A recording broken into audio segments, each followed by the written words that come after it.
Glória a Deus! Depois desse testemunho maravilhoso, eu queria meditar com você um pouco na sua palavra.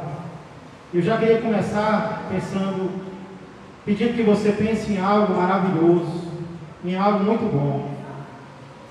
Eu queria que você imaginasse que você está prestes a casar e de repente você descobre que a pessoa com quem você vai casar traiu você.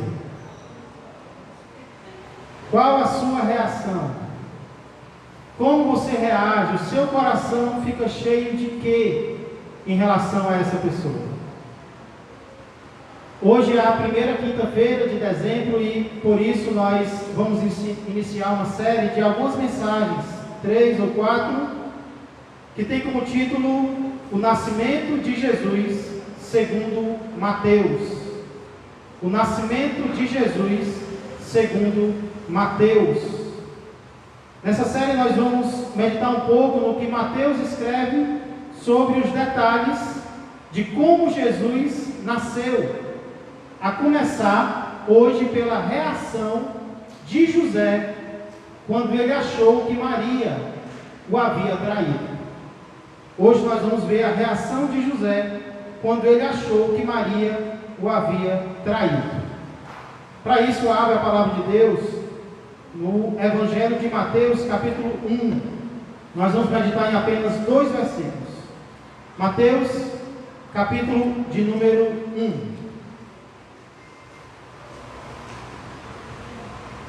Vamos meditar nos versos 18 e 19.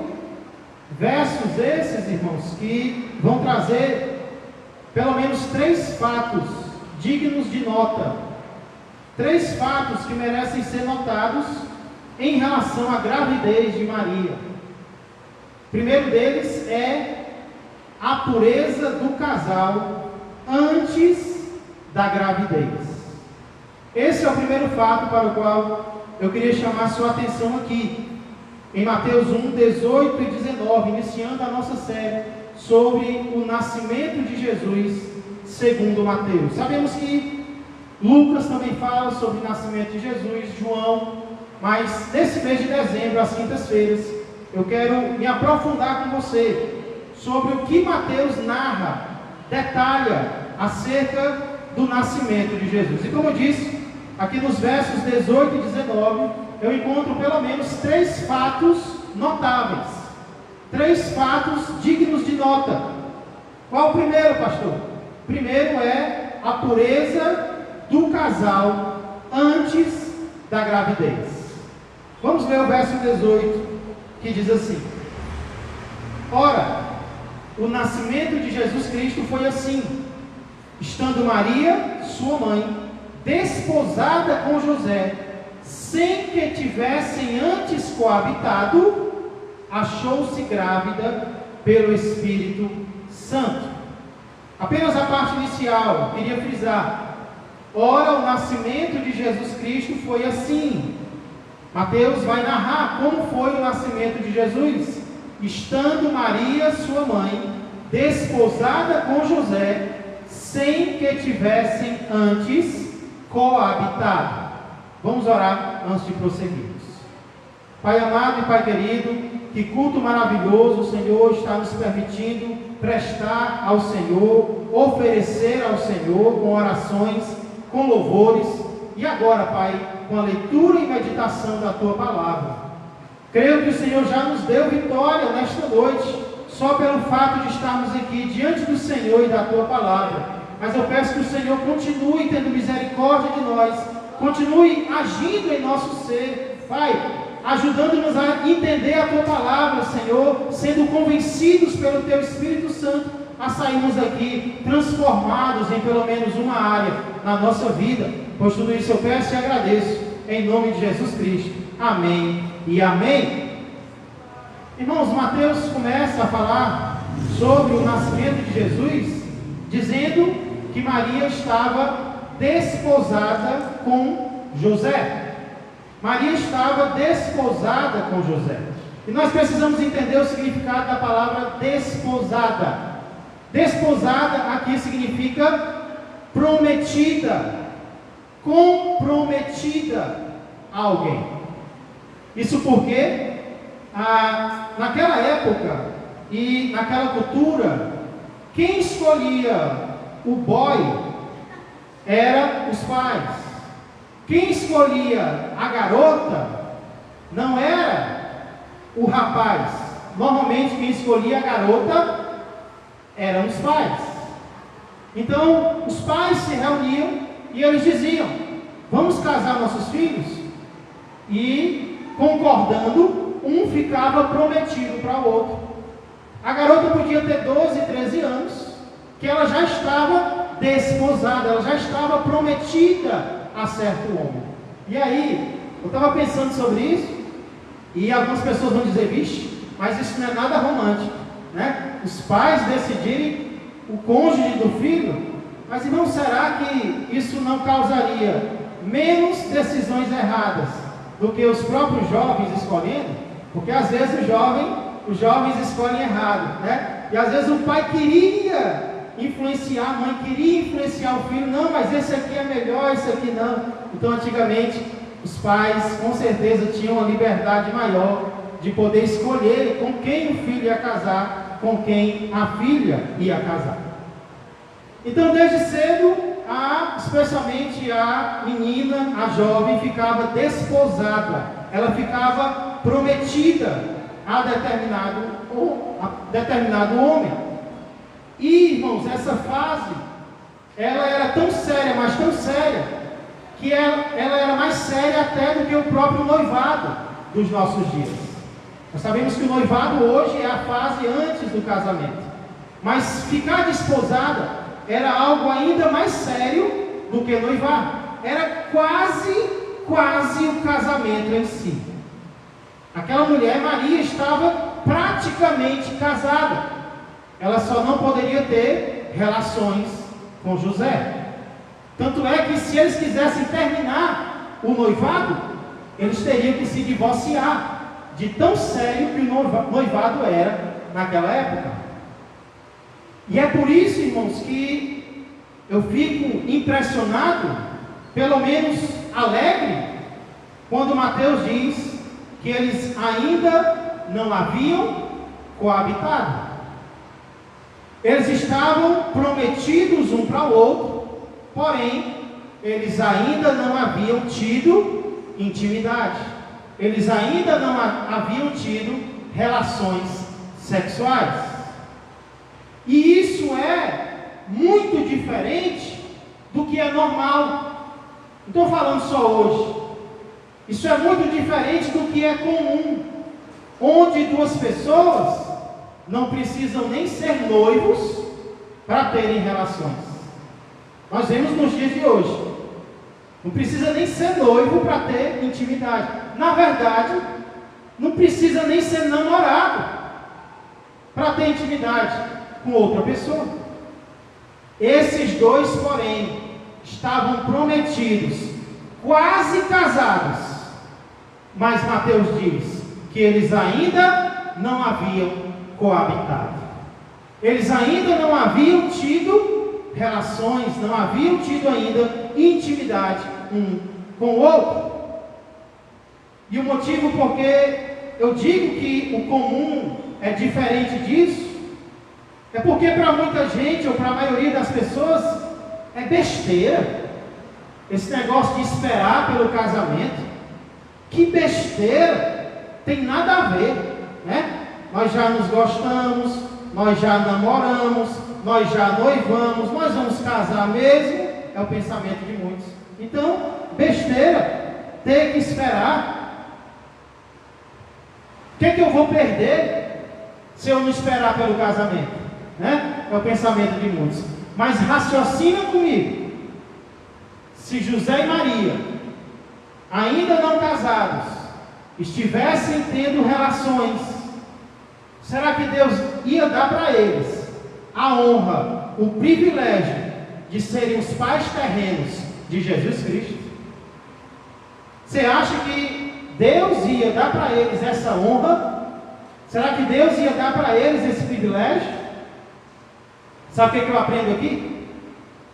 Eu aprendo aqui que a impureza que traz prazer é a mesma impureza que também tira privilégios. A impureza, a imoralidade, fazer o que você quer com o seu corpo, traz prazer. Porém, essa mesma impureza, essa falta de santidade, essa falta de dizer não para si mesmo, também vai tirar privilégios meus e privilégios teus. Eu não estou dizendo que pecados sexuais não vão ter perdão, não. Não estou dizendo que o casal que pecou antes de casar vai ter um casamento amaldiçoado. Não estou dizendo isso. Eu sei que Deus perdoa, Deus é misericordioso, né? Mas o que eu estou dizendo é que quando nós não procuramos a santidade nos nossos relacionamentos, algo Deus vai tirar de nós. Algo nós vamos perder. E vai ser depois mesmo, talvez seja com aquela pessoa com quem o pecado aconteceu. A Bíblia mostra que muitas vezes os problemas vão vir, as dificuldades vão vir. Aí você se pergunta, mas o que foi que eu fiz? O que foi que aconteceu? Aí você olha para trás e você lembra que algo não foi como Deus gostaria que fosse.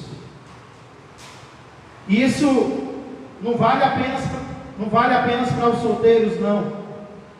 Às vezes o solteiro pensa, quando eu casar, vai se acabar todas as minhas tentações. É o contrário. Quando você casa, aí é que você é tentado mesmo. Então vale para quem é casado. E vale para quem é homem também. Não é só para a mulher que tem que se guardar, que tem que ter cuidado com as tentações, não. Inclusive fala-se muito na virgindade de Maria. Mas será que José também não teve que se esforçar, né? Será que José também não teve que fazer a parte dele para que um pecado não fosse cometido? Então, meu irmão, minha irmã, independente de você ser solteiro ou casado, procure a santidade. Procure dizer não ao pecado. Procure dizer não às tentações. Não vamos nos conformar ao que o mundo faz. Não vamos nos conformar ao que o mundo diz. Mas todo mundo está fazendo assim. Mas a nossa mãe diz que nós não somos todo mundo. E Deus nos mostra que nós não somos todo mundo. Então não é porque o meu colega está fazendo, a minha colega está fazendo, que eu vou fazer também, não. Eu vou procurar a santidade, porque eu sei que Deus vai me recompensar. Se eu me guardar, vai vir recompensa de Deus. E olha o que José e Maria receberam, né? Que honra, que privilégio. Então esse é o primeiro fato notável que eu encontro aqui. É a pureza do casal antes da gravidez. Eles ainda não haviam casado, mas também eles não haviam tido ainda relações, não haviam ainda coabitado. Em segundo lugar, eu vejo aqui outro fato notável, que é a ação do Espírito Santo na própria gravidez. Algo antes da gravidez, eles se guardaram. Algo na própria gravidez, foi o Espírito Santo que agiu. Olha o final do verso 18. Vamos ler o verso 18 inteiro. Ora, o nascimento de Jesus Cristo foi assim. Deixa eu explicar como é que foi.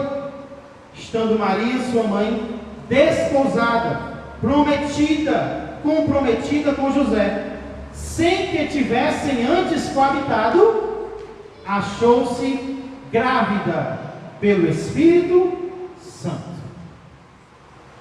No original, achou-se grávida significa achou-se uma criança no seu ventre. Achou-se uma criança no seu ventre, pastor. E o que é que isso tem de mais? Mulheres engravidam aos milhares, todos os dias. Mas aqui diz que ela achou-se grávida, como? Pelo Espírito Santo. Pelo Espírito Santo. Não foi uma gravidez qualquer, foi uma gravidez sobrenatural. Isso já tinha sido indicado por Mateus no verso 16, quando nós meditamos sobre a genealogia de Jesus.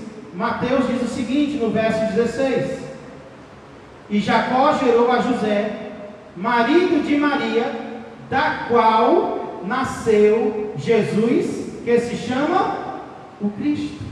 Aqui não diz dos quais José e Maria, diz da qual, dela e somente dela nasceu Jesus.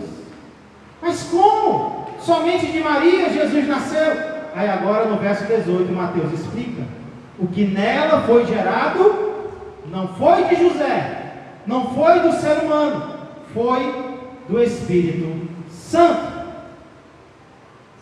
E apesar disso ser uma verdade tão clara na Bíblia, eu tenho percebido que essa é uma das verdades mais difíceis de serem aceitas, até por alguns que se dizem cristãos.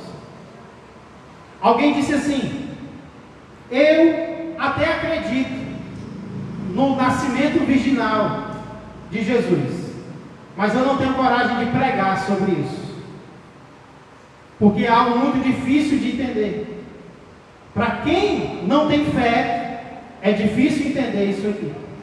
Mas para quem é crente na palavra de Deus, no Senhor Jesus, isso aqui é algo que nós aceitamos, porque está na palavra. Aqui nós vemos o que acontece com o crente quando o Espírito Santo age nele. Quando o Espírito Santo age em mim e em você, milagres acontecem. Coisas impossíveis de explicar acontecem na minha vida e na tua vida através do Espírito Santo. O que é normal é um homem e uma mulher gerarem um filho, mas o Espírito Santo é Deus, e o que Ele faz é milagre em nós e através de nós. Lembra o que Gênesis diz?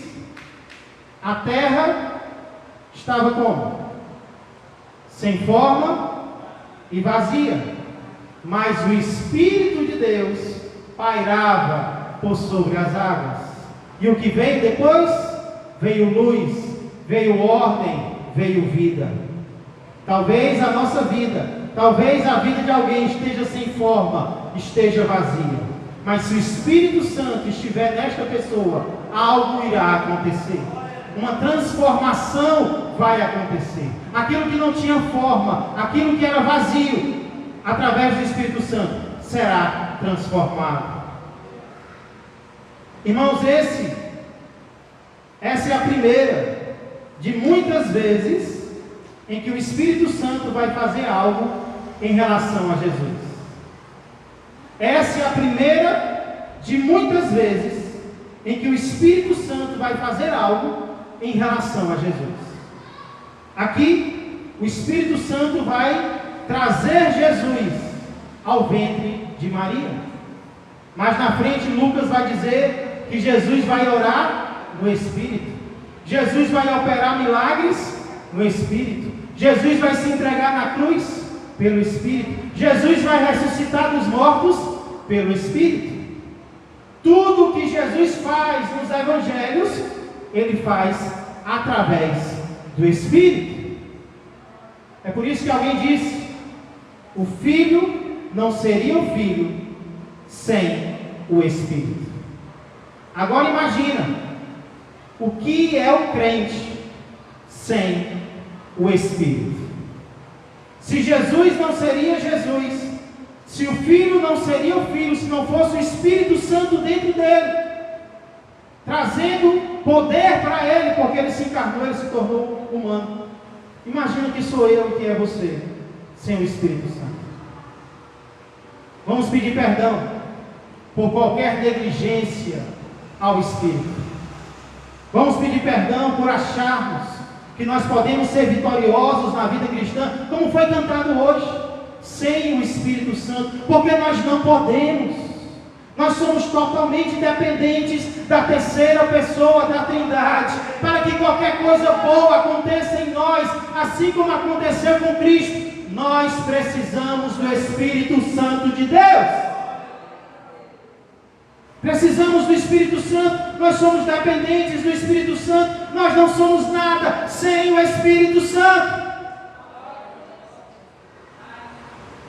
Ai do crente que acha que pode, ai do crente que acha que sabe, ai do crente que acha que consegue ser vitorioso na vida cristã, sem ser guiado pelo Espírito, sem a direção do Espírito. Nós não podemos. Por isso vamos reconhecer que precisamos do Espírito Santo, precisamos da direção do Espírito, precisamos do poder do Espírito Santo, até para ministrar algo. Nós precisamos do Espírito Santo nas nossas vidas.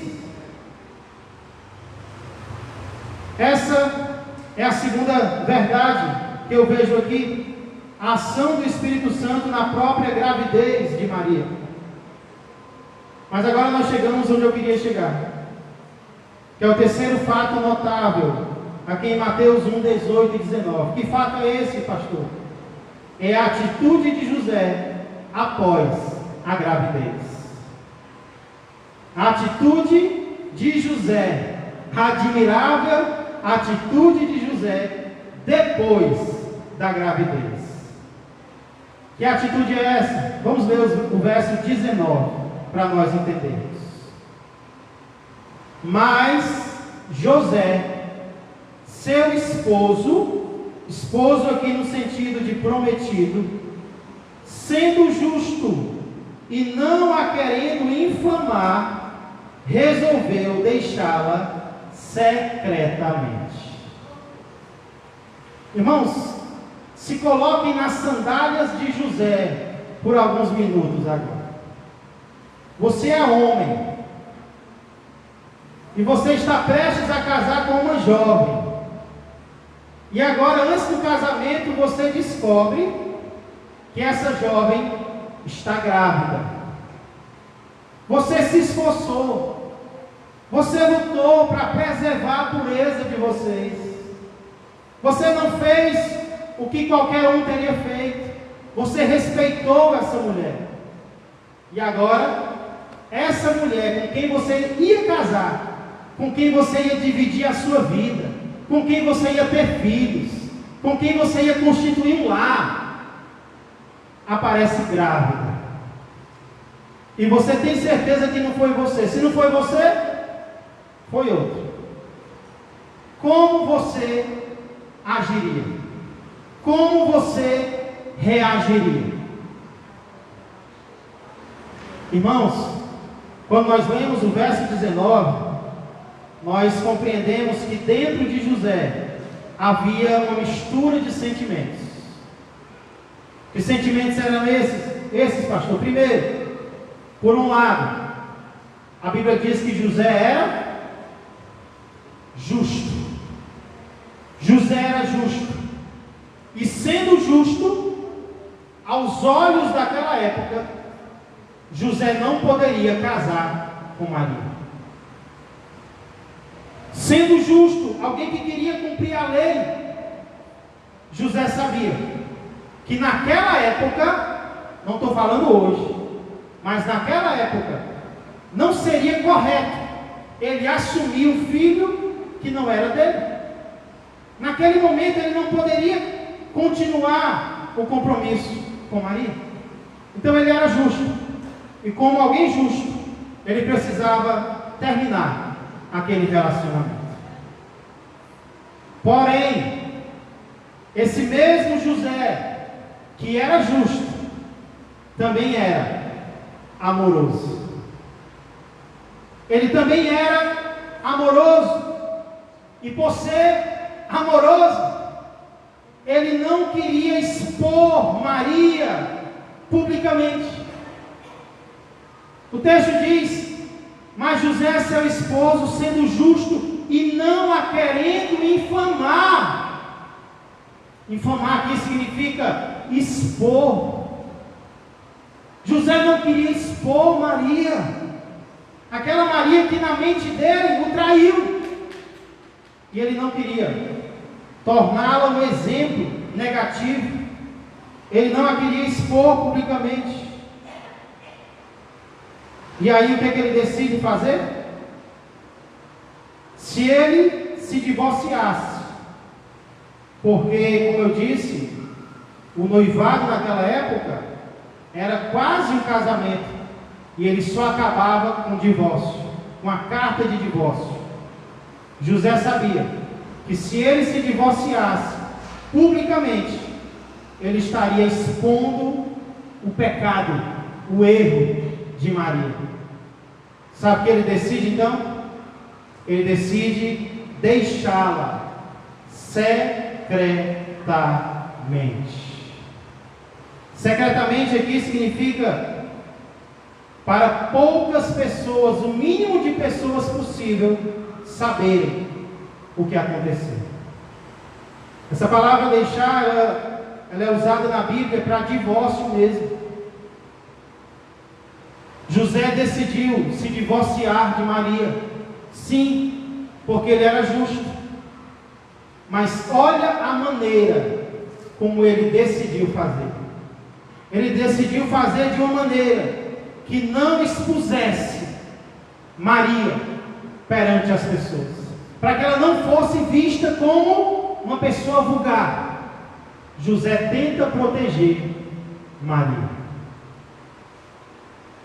Isso é ou não é o oposto do que muitos de nós faríamos se estivéssemos no lugar de José?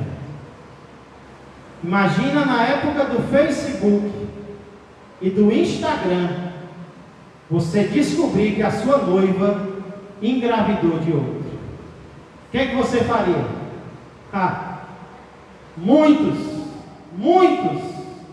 iriam para o Facebook, para as redes sociais, escreveriam um textão dizendo: olha o que fizeram comigo, olha quem é essa pessoa, olha a traição que eu sofri, olha o que fizeram comigo.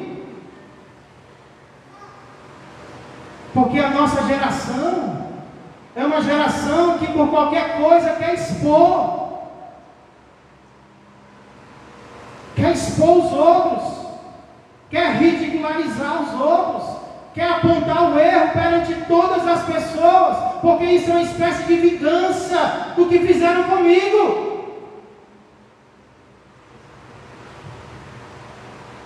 Mas não foi isso que José fez. Inclusive, algum tempo atrás, alguém escreveu um livro sobre José, que tem como título José, o Silencioso. E se você perceber, José entra na Bíblia mudo e sai calado. José não fala uma palavra sequer. A gente vai ver isso às quintas-feiras. José não diz nada. Nem quando ele se sente traído, ele expõe aquela que ele acha que o traiu. E eu pergunto para vocês, se essa muitas vezes não é o melhor a fazer? Se não dizer exatamente nada, não é exatamente o melhor a fazer? Quando alguém nos magoa, quando alguém nos fere, quando alguém nos trai. Porque o nosso problema, o que eu aprendo aqui, irmãos, é que é possível ser justo e amoroso ao mesmo tempo. É possível você ser justo e dizer: olha, alguém errou, e eu não vou compactuar com o erro. Mas é possível você ser justo e ao mesmo tempo ser amoroso. Amoroso como? De não expor desnecessariamente alguém que errou contra você. Mas o nosso problema é que ou nós somos justos ou nós somos misericordiosos. E se o erro for contra nós só somos justos, misericordiosos não. Para que esconder o erro de alguém que cometeu contra mim? Não, eu vou expor, eu vou mostrar, eu vou jogar no ventilador para todo mundo saber. José não fez isso. José se calou. José silenciou. Eu vou deixar esse relacionamento, porque é errado. Eu acho que você errou e eu não posso dar continuidade a isso. Mas eu vou te poupar. Irmãos, o coração de José era um coração cheio do amor de Deus. E eu pergunto, como está o nosso coração? Quando alguém nos magoa, quando nós achamos que alguém nos feriu, quando nós achamos que alguém nos traiu a nossa confiança, como fica o nosso coração? Qual é a nossa reação? Qual é a nossa atitude? É de ódio por aquela pessoa? Ou ainda de amor, apesar do que fez? Interessante é que aqui José está tendo uma atitude que mais na frente o próprio Jesus vai ter diante de quem o traiu. Uma atitude de chamar de amigo Judas. Lembra como foi que ele chamou Judas? De na cruz dizer: Pai, perdoa-lhes porque não sabem o que fazem. Sabe quem é que opera isso no meu coração, no teu coração? É só Deus. A palavra de Deus diz que o tolo gosta de mostrar as injúrias, mas o amor cobre multidão de pecados. O amor não chama o errado de certo, não. Mas o amor tenta proteger. O amor tenta evitar a exposição. Se for necessário expor, o amor está lá para se expor junto. Mas se for possível não expor, o amor vai fazer que nem José. Ele decidiu deixá-la secretamente. Que possamos aprender com José, o silencioso. Existe hora de falar e existe hora de calar. E muitas vezes, diante da mágoa, diante do sofrimento, diante da dor, o melhor a fazer é se calar. Deixa Deus tomar de conta da pessoa. Deixa Deus agir. Ele vai justificar você. Então aguarda, espera, ora e oferece a outra face. Com certeza, Deus vai se manifestar para mim e para você. Por falar nisso, na próxima quinta-feira, José vai receber a visita de um anjo. Um anjo vai explicar para ele o que realmente está acontecendo. Vamos orar. Orvísia, quer falar, Orvísia? Pode. Eu oro depois da Orvísia. Diz algo. Senhor Deus e amado Pai, quero agradecer, Senhor, pela Tua palavra. Agradecer, Senhor, por atitudes como essas de José e Maria, Senhor, ao esperarem, ao se santificarem, que isso seja um exemplo para nós, aqueles que são solteiros, também casados, que possamos estar dizendo não, Senhor, à tentação física, sabendo que a recompensa vem do Senhor. Obrigado pelo poder do Espírito Santo, que gerou Jesus no ventre de Maria e que gera milagres em nossas vidas ainda hoje. E obrigado pela atitude de José, Pai, de silenciar diante daquilo que ele achava que era um erro dos outros, de silenciar, Senhor, diante da traição. Muitas vezes nós queremos logo falar, nós queremos logo expor, mas muitas vezes, Pai, o melhor a fazer é nos calarmos, é agirmos com amor sempre, Pai, é de agirmos com misericórdia. E sabemos que somente o Senhor é capaz de nos ensinar a agirmos assim. Muito obrigado, continua falando aos nossos corações, é o que eu peço e agradeço, em nome de Jesus Cristo. Amém, amém e amém. Glória a Deus. Irmão Mídia, pode chegar.